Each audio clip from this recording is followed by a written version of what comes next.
Hello ಸ್ನೇಹಿತರೆ, ಭಾಗ್ಯಲಕ್ಷ್ಮಿ ಸೀರಿಯಲ್ನಲ್ಲಿ ಒಡವೆ ಮೇಳ ಇರುತ್ತೆ. ಆ ಒಡವೆ ಮೇಳದಲ್ಲಿ ಕನ್ನಿಕಾ ಭಾಗ್ಯಳನ್ನು ಕತ್ತು ಹಿಡಿದು ದಬ್ತಾಳೆ.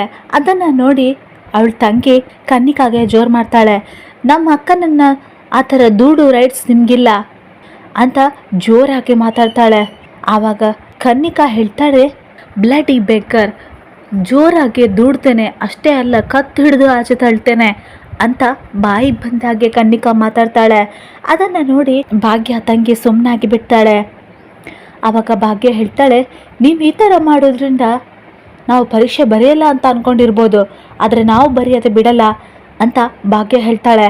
ಅದಕ್ಕೆ ಕನ್ನಿಕಾ ನಗ್ತಾ ಹೇಳ್ತಾಳೆ, ನಿನಗೆ ಪರೀಕ್ಷೆ ಬರೆಯೋದಕ್ಕೆ ಸಾಧ್ಯನೇ ಇಲ್ಲ, ಯಾಕಂದರೆ ನೀನು ಪರೀಕ್ಷೆಯಲ್ಲಿ ಕಾಪಿ ಮಾಡಿ ಡಿಬಾರ್ ಆದವಳು, ಮತ್ತೆ ನಿನಗೆ ಆ ಚಾನ್ಸ್ ಯಾವತ್ತೂ ಸಿಗೋದೇ ಇಲ್ಲ, ಅದಕ್ಕೆ ನಾನು ಅವಕಾಶನೂ ಮಾಡಿಕೊಡಲ್ಲ ಅಂತ ಕನ್ನಿಕಾ ಜೋರಾಗಿ ಹೇಳ್ತಾಳೆ.